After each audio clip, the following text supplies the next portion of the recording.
былай лақтырмын. Былай лақтырайын ба?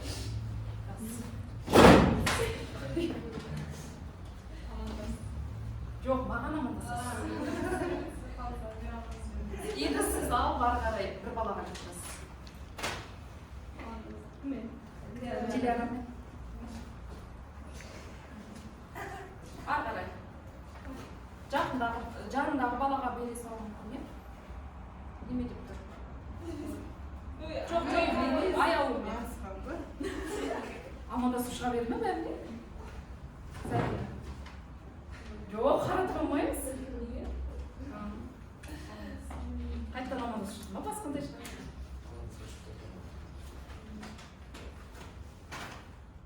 Биле.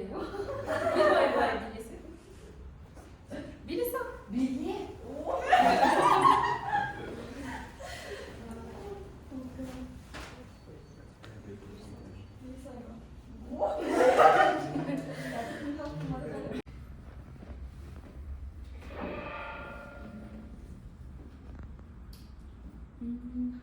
Қай белгі сан нөлге бөлінбейді дегенді білдіреді. Экселге байланысты. Қалай өтесіз?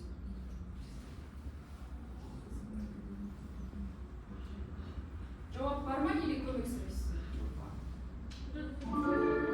Молодец. Келесі. Диляра. Тез шығайын бе?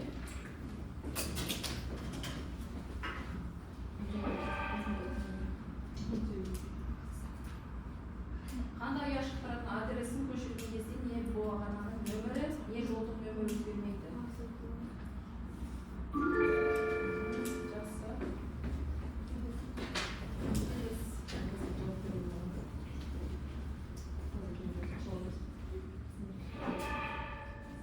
Мынау ұяшықтардың адрестері, Б ұяшығымен, яғни абсолютті адрес дейді. Жақсы. Плюс қойып отырамыз, иә, өзімізге? Айнара.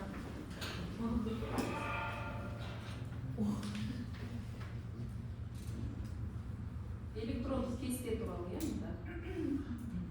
Формула өзгеру керек. Қате. Бұл енді қазір қайтадан қайтып ашылады, иә?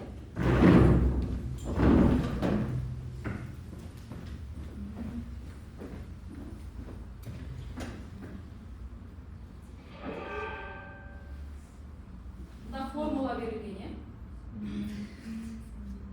Бұл нені анықта алады? Қандай формула?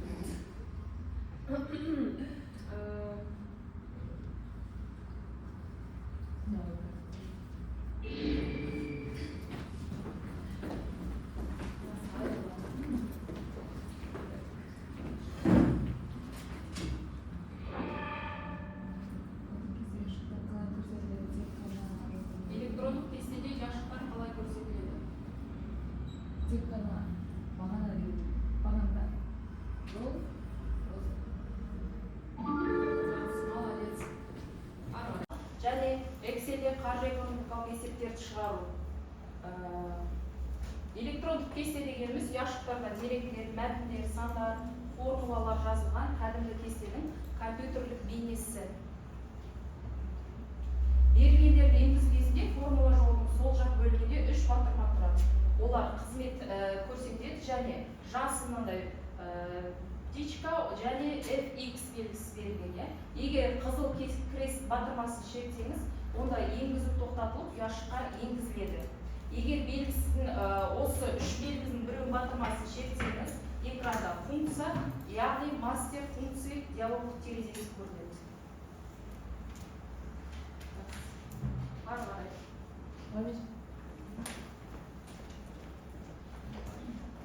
Жол нөмірі ол электрондық кестедегі бағаналардың тік жолдарын анықтайды. Ол көлденең орналасқан жұмыс аймағының сол жақта шекарасында нөмірмен белгіленген. Бағана әріпі электрондық кестенің бағаналарын анықтайды. Әріптер жұмыс аймағының жоғарғы шекарасында орналасқан. Бағаналар мынадай ретпен белгіленеді. AX, содан соң AZ, одан кейін BA, BZ және де тағы басқалар. Ұяшық дегеніміз.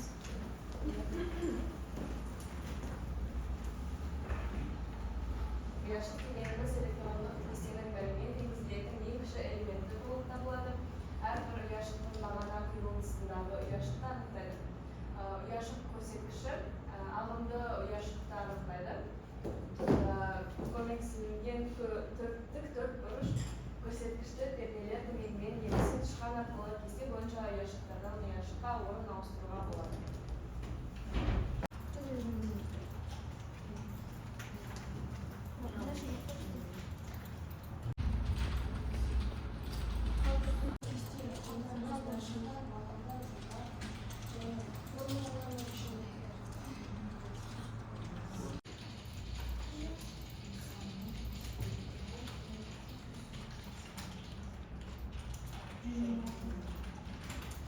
Excel ұяшығына формуланы қалай енгіземіз?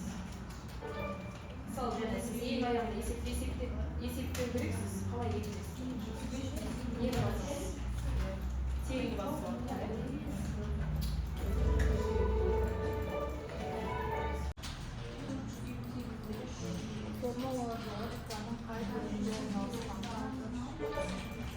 Формула жолы экранның қай бөлігінде?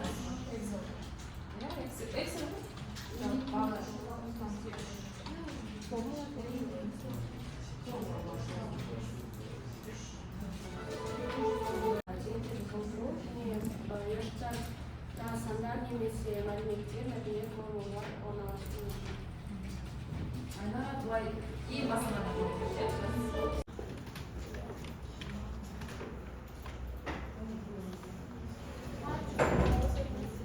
қазір келесі ойынды ашамын, иә?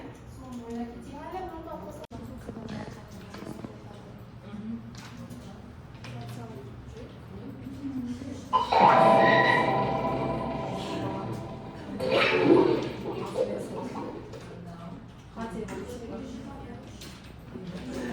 Келесі ары қарай шанс береді. Зарина. Электрондық кесте неден тұрады?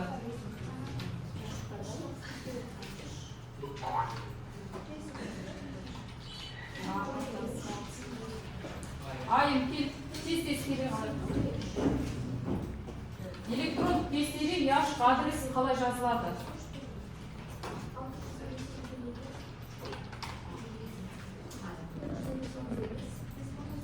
Айым мақұл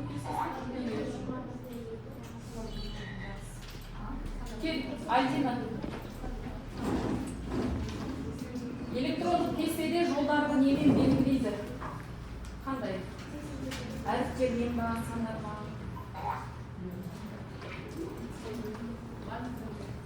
Тағы бір шанс берейін. Мадия. Электрондық кестеде А1 бөлшек ұяшықтан болып, ерекшеленген бұл топта неше ұяшық бар? Енді көзіне елестік, практикалық жасап.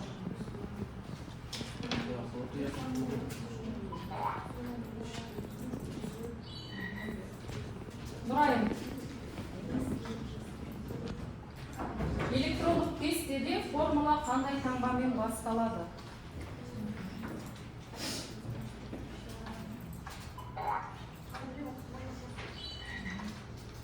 Кел Аружан. Электрондық кесте бағдарламасы не үшін арналған?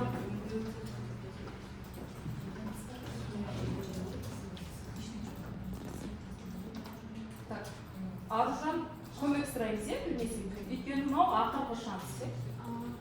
Одан кейін уже мынау неге жете алмай қалады. Арғат берейік. Жақсы. Аяулым.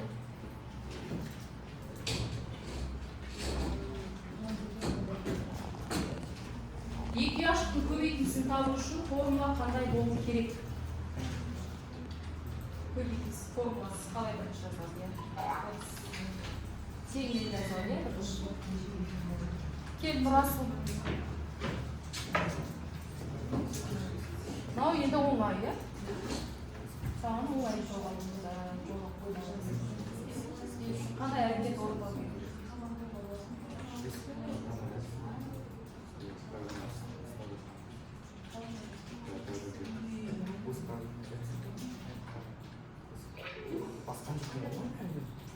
Қолды қалғанда Ал, ағарай. Келесіне жауап бер.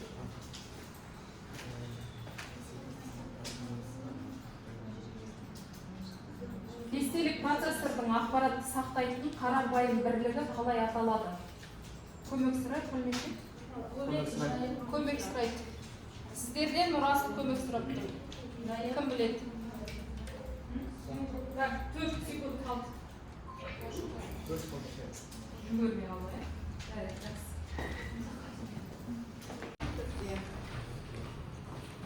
тез жаз.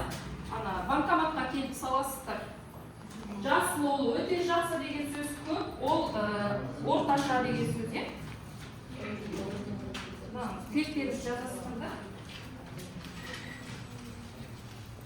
Маған өте ұнады, қарапайым, орташа деген сөз.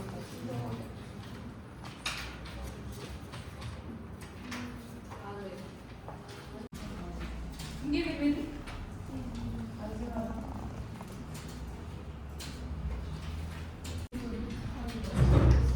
Өте жақсы, орташа төмен.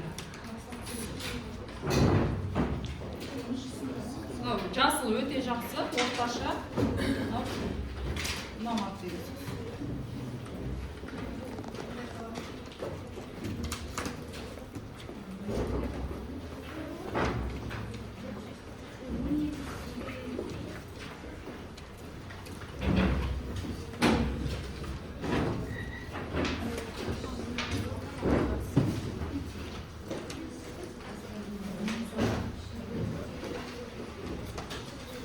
Бәрімізге ұнады, е? Аржу, екеу салдың? Жақсы, бәріміз салдық па?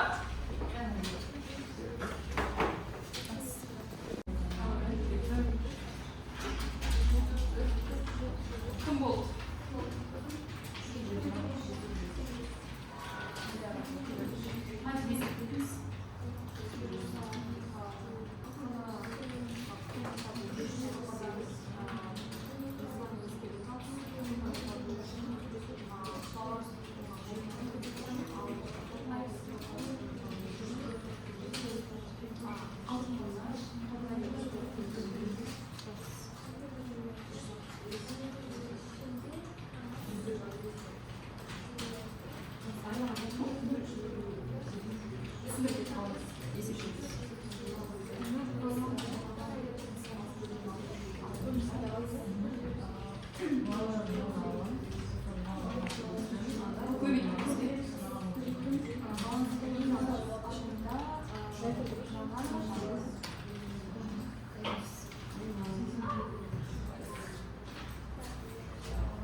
Аяға и жамбыз бір болсын.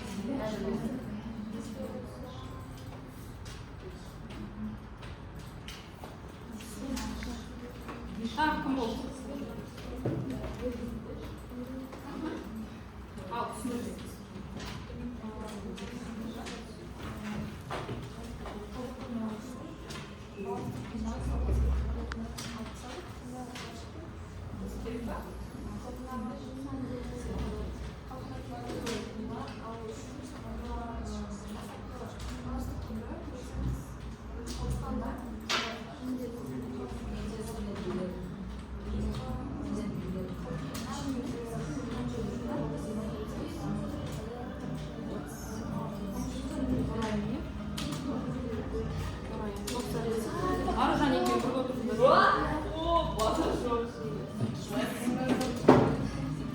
Компьютерді өшіре салайық. Маған бағалау парақтарыңызды бере салыңыздар. Кім практикалық орындады, қасына практикаларға плюс қойыңыздар.